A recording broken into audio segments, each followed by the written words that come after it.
Há pouco mais de 30 dias, a Polícia Civil do município de Porto dos Gaúchos, ela estava acompanhando um caso deste casal que já está aparecendo para você nas imagens. Este é o casal que estava desaparecido há um pouco mais de 30 dias. A Polícia Civil, sob o comando do doutor João, delegado da Polícia Civil em Porto dos Gaúchos, ele estava investigando. O corpo deste casal foi encontrado com o apoio do policiamento de Porto dos Gaúchos, também policiamento de Juara, na ocasião o grupo GAP. O soldado Lorenzetti do grupo GAP, grupo de apoio, falou com a nossa equipe de reportagem, teve o apoio do grupamento de Corpo de Bombeiros da cidade de Juína. Ali naquele momento foi colocada uma grande força-tarefa para encontrar esse casal que estava desaparecido. Horas depois foi encontrado o casal, inclusive o casal foi encontrado assassinado, carbonizado, e o delegado já estava investigando. Ele, inclusive, realizou uma entrevista falando do caso, que as investigações estavam em andamento. Em dado momento, nesta semana, precisamente, hoje, o delegado nos traz reviravolta neste caso deste casal. E o principal suspeito é o próprio irmão da vítima e cunhada desta mulher, aonde o delegado ele realizou a prisão, fez aí a representação ao Ministério Público e aonde foi realizado a prisão do próprio irmão da vítima, que é o principal suspeito de estar envolvido neste desaparecimento e também dos corpos que foram carbonizados na cidade de Porto dos Gaúchos. O delegado que está à frente das investigações falou detalhes sobre a prisão e como está o andamento das investigações depois dessa prisão do principal autor. Acompanhe. Então, como já havia dito, as investigações elas seguem uma linha, né, cronológica em que peça os fatos não serem tão fáceis de serem analisados, né? Nesse caso concreto, uma investigação extremamente complexa, né, que demandou um trabalho intelectual muito forte da equipe de investigação aqui de Porto dos Gaúchos. Inicialmente, quando do primeiro contato com os parentes, né, logo ali quando foram encontrados os corpos carbonizados e a caminhonete incinerada, já denotou-se no próprio local ali que os dois irmãos e o sobrinho da vítima, eles não demonstraram surpresa em relação ao fato, né, que foi o encontro, né, das vítimas naquele local ermo e de difícil acesso. Isso por si só chamou a atenção de todos os agentes de segurança no local, já que também não foi mostrada reação, né? Não só surpresa, mas também aquela reação que é esperada de um parente, né? Quando encontra um irmão, um filho seu carbonizado, certamente se espera da vítima um comportamento mais plausível, né, com a situação, o que não aconteceu.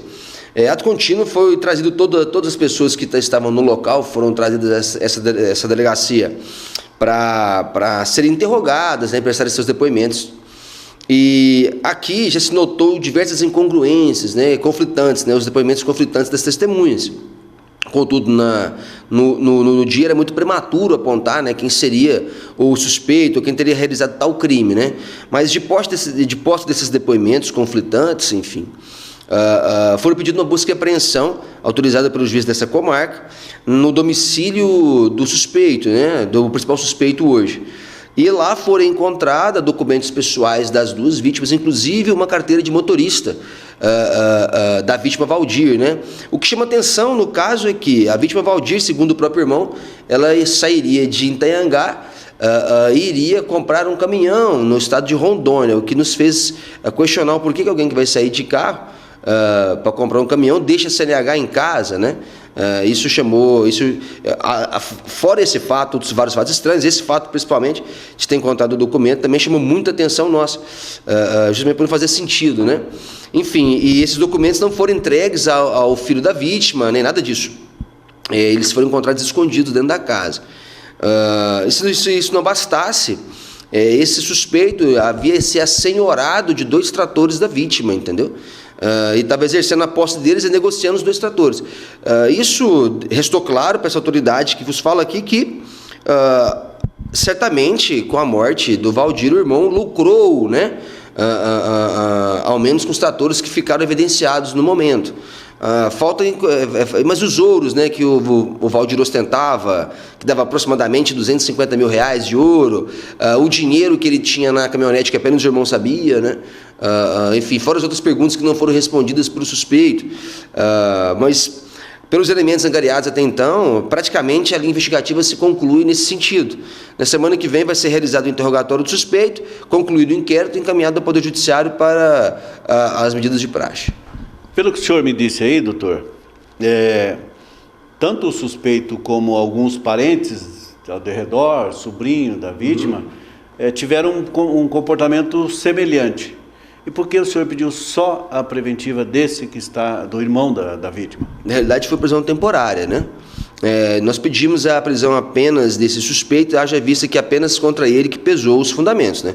Se eu tivesse pedido alguma prisão de todos os 3, eu deveria sustentar também em elementos que apontassem para os 3, mas apenas esse suspeito que estava de posse desses tratores e que, enfim, segundo a inteligência dessa equipe de investigação, seria o responsável pelo homicídio. Vale dizer também que aqui a linha não se conclui, né? A investigação não se finda de uma hora para outra, né? Ela continua andando e o que nós temos os elementos até então é que induzem que apenas esse indivíduo teria praticado tal delito.